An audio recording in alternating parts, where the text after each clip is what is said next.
Hey there, I'm Gavin, and this is Porter. Porter is a compact and versatile headphone amp that lets you practice songs using your own effects pedals without bothering housemates or neighbors. Porter is quick to set up, easy to use, and keeps you in the zone with its great sound and screen-free operation. Let's have a look at Porter's key features. Porter can be played with both guitar and bass. To tailor it for each instrument, we have a guitar mode and a bass mode. So you just toggle the switch for which instrument you're planning on using. The battery is rated to last for about 600 cycles, so if you do manage to wear it out, you can replace the battery. There are two simple screws to remove one of the end plates. The PCB slides out, the battery is connectorized, swap in a new battery, and you're ready to go.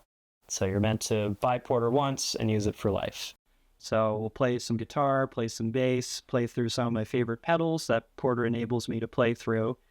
I've got a little switch box here, so a little AB switch. So as I'm playing, I'm going to be switching back and forth